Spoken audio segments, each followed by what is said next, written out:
it's more hobbyist for me, I think, than Windows, which I got to just deal with begrudgingly all day at work. Uh, there. It's a lot like my green screen.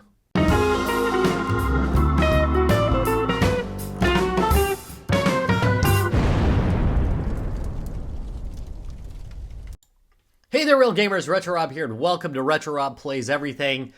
This video is gonna be freeform. I'm gonna warn you right away. It's not gonna be as well organized as many of mine are. Just saying something. Uh, but I wanted to talk a little bit about the uh, the Steam Deck OLED version, which I actually purchased, and how I got here. Considering all of the other handheld gaming devices that I have bought and returned and everything else. We'll start out with I originally, the first handheld Windows device I had, or handheld gaming Windows style device I had, was the GPD Win, which I thought was very excellent. I've got plenty of videos on it on this channel. You can check them out if you want. But I don't think anybody buys that device anymore. Uh, but I think there's a lot of us in this. Sorry, but I think it was pretty good for its time. It was fun to play with. It was like, you hadn't seen anything like it before. It had that clamshell, so you could open it and shut it. It was pretty sweet. I liked it. Um, anyway, I kind of got tired of it after a while because it did have some very serious limitations. It was a little bit wonky to use. And, over time, I just got sick of futzing with it all the time and eventually gave it up and went on to gaming laptops. Well, a couple years later, the Steam Deck came out. And I bought that, and I really loved it and just kept playing it every night. I mean, it was just my daily driver for gaming, but it didn't run everything. I get that, but I liked it. Well, then, Asus came out with their handheld, and I bought that and tried it out. And I said, I don't. It was more powerful, yes, but it was more of a pain in the butt to use. But I had a very early version, and it was kind of buggy. Like mine was like a release, a day one device, and they had problems then. And my review was based on that. And it just didn't work out for me. Actually, later on, I did recommend one for my niece because they had improved it quite a bit, and she absolutely loves the thing. So I have nothing bad to say about Asus and their handheld at this point. I think it's a good one. It's just not for me. Next, I did buy the Lenovo Legion Go, which I do like to this day. But I never use those. I never used their version of the Joy-Con where it's split off. And again, I found I was spending so much time tweaking games, and it was kind of ruining the idea of having a handheld. Now I realize not everybody's like this. Okay. Some people love to tweak out games. The problem is, I literally have a job where I'm tweaking out stuff all the time. Servers, just servers in the cloud and locally. I'm often doing it with no budget. I'm doing a lot to squeeze out every little penny at my job. And sometimes when I get home, I just want to relax, and play a game. So I got rid of the Lenovo and went back to just using a laptop for a while. And then I'm like, well, I've got the Mac laptop that I do work with. And then I've got this other laptop that's just sitting in my kitchen. And I'm playing it once every couple weeks. In fact, I generally just used it for doing videos, for when I'm doing coffee and a game. I'm thinking, I was happier when I just had the Steam Deck. So, what is it? Thousands of dollars. No, I mean, I sell these, so I don't, I sell them when I get rid of them. And they're still worth money, so I don't lose a lot on them. But, probably $500 in loss later, here I am, back on the Steam Deck. I got the OLED version though, so it looks a little bit better. So anyway, here we go. There's not much more that's going to come out of this other than the unboxing, and I'm going to compare it real quick to. I also have the Nintendo Switch OLED version. I'm going to compare those screens and just see how they look next to each other. But other than that, it's just an unboxing. I hope you enjoy it. Let's get on with the show. Hi, folks. We're going to visit the Steam Deck homepage, and the reason we're doing this is I missed so many improvements made to this that I didn't mention in my intro that I feel like I'm just being negligent. I'm just completely being negligent. I basically mentioned the brighter screen, but it's also about half an inch larger. Half an inch. And you know, we could all use every inch we can get. Also, it's going to be a good one. This is going to be a good one. Also, 90 hertz refresh rate, which is big, actually. That's up from 60 hertz of the original refresh. And that makes it, well, closer to all of its competition, but still pretty far below it. But still, it's better, you know? It's better. So some other things that they would love you to know is that it has 30 to 50% better battery life. I've been playing it for about a week or so now, and I can confirm that I'm definitely getting better battery life. Yeah, it's better. It's a combination of the OLED drawing a little bit less energy. Also, the new CPU GPU combo draws a little bit less energy. But they also added a little bit more battery capacity to it. So those three combined, actually pretty significant battery increase. I don't know if I'm getting 30 to 50. I might be getting the 30. Might be getting the 30 out of it. Anyway, I spend less time with it plugged in than I used to. I'll say that. Faster downloads, that depends on whether you have Wi-Fi 6E or not. So I'm not noticing a whole lot right now. The lighter and cooler, it's only 5% lighter, but man, I feel like it's so much lighter. So much lighter. Oh, you know, you know what it is. Yeah, I've been playing on the Lenovo Go. The Legion Go is a brick. Anyway.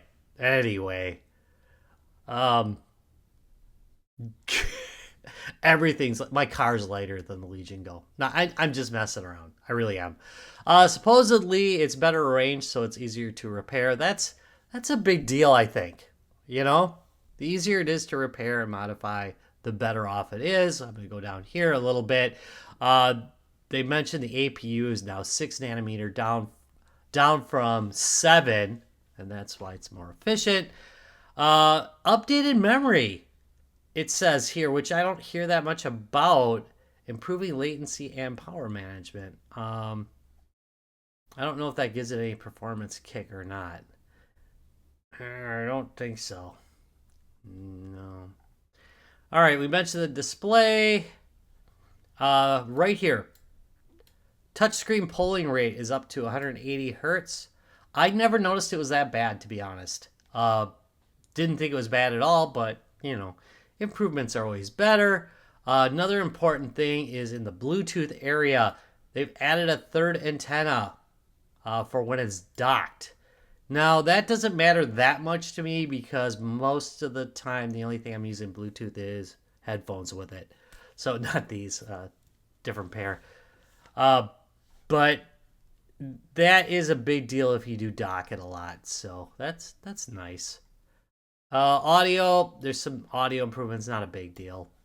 But some improvements to the controls as well. I don't think these are that big of a deal for me, but they might be for you. Let me know what you think. Trackpad haptics feel, yeah, it feels like it vibrates more, I guess. That's improved. You can turn them down, though, if you don't like it. Here I mentioned improved battery capacity from 40 watt to 50. And there's another thing over here. Oh, yeah, the important Change from LED. That's right. We got RGB now. You can change the colors of those lights. Pretty awesome. This is a big deal. This right here, uh, the AC adapter's cable has been extended quite a bit. Quite a bit. And that matters because I like to play this in bed quite a bit. I'm just kind of laying there or on the couch, and it now can reach. Which before I used to use a third party power supply. Yep, having problems with English again. Anyway, mentioned the system weight went down a little bit. It went on a diet.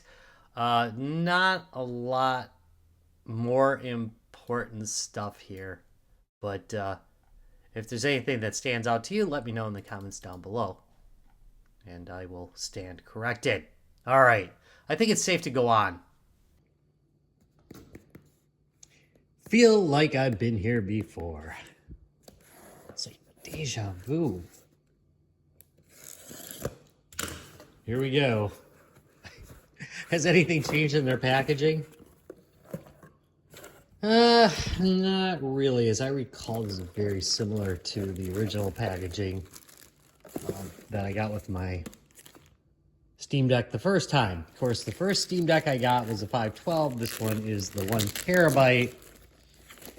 Not 100% sure if I'll stay at the 1 terabyte level or go up to 2 terabytes.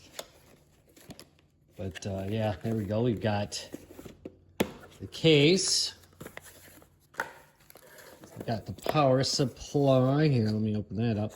It's a little bit better labeled, I think, as I recall. Because I think the power supply just came in a generic box. Now it has slight labeling to it. Got a little Valve logo right there. And yeah, it feels nice. As to be expected, Steam does pretty good on their hardware. At least the feel of it. Might be a little weird some of the time. Oh, I hate when it does that. Some of the time, but it's generally well built. And there's that. I don't think the first one had a logo. That is nice. Little carrying bag. So you put the AC adapter in here and put it in here. And this has always been a space for the AC adapter, but they never really gave you anything to hold it in. So that's really nice. It's a plus. Let's talk, you know, this is the big difference. So let's talk about the carry case. And there is that.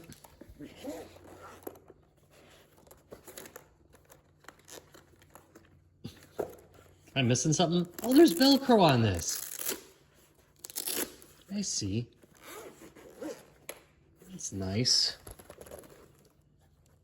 And here we go. That's lighter than I remember it. That is the top end Steam Deck for now. Oop, bonus. Need to show you this.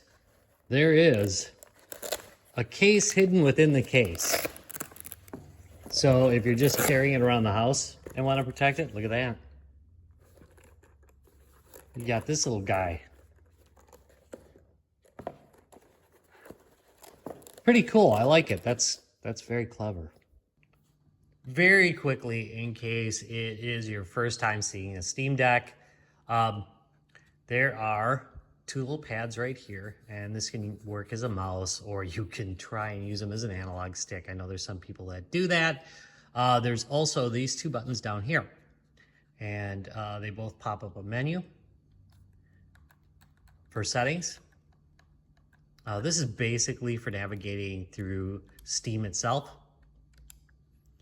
And then this one is where most of the settings are. Settings are kind of duplicated on the other side as well. You can go through them there, but this is kind of a quick pop-up for it. Okay, back up on that. You got the A, B, X, Y. You got dual analog sticks. I got these little protectors on it. You got a D-pad right here towards the edge. The start and select. Yeah, I'm still calling them start and select. Got volume control up here, headphone jack, power supply, USB-C. You've got your bumpers and you've got triggers. These are analog. And then going on the back, you've got programmable buttons on the back as well. And the rest is pretty boring, although you can, of course, put a TF card in there if you would like to have additional storage. You can also upgrade them internally. It's pretty easy. I've done it on my last one, and I've pretty much done it on every other Windows handheld, or I'm sorry, PC gaming handheld that I've had. Noticeably absent are any LED rings or anything like that. But, you know, all in all, pretty nice. Ready for some excitement? Well, guess what? We're going to take a look at Horizon Chase as played on the Steam Deck OLED version. But wait, there's more, because it's me. I'm going to uselessly compare it to the Nintendo Switch OLED screen. How about that, huh? I'm going to play poorly on both.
Well, folks, so I'm back on the Steam Deck, and to be honest, I have absolutely no regrets whatsoever.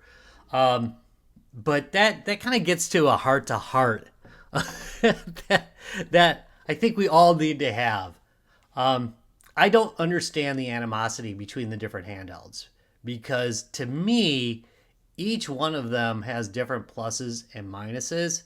And I'll give you a good example. I work in IT. I'm problem solving all the time. I mean, my main job is get as much performance out of servers with no budget as I can, or do as much. Actually, it's more than that. I mean, security, it's everything. Do this all with the lowest budget you can. And I'm always trying to squeeze stuff out. So when I come home, I just kind of want to play a game and enjoy it. And the Steam Deck's really, really good at that. It gives me a lot more choices than, say, this guy here, the Switch, even though I love the Switch, but it gives me a lot more choices of games to play.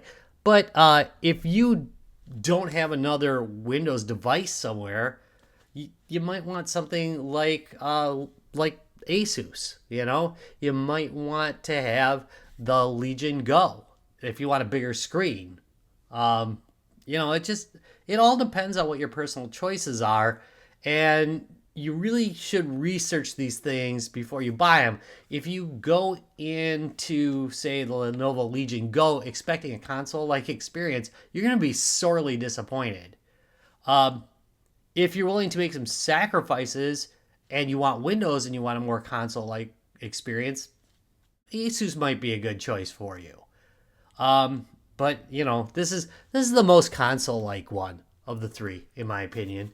And it's very well sussed out. I like it. I love the construction quality. It's a good device.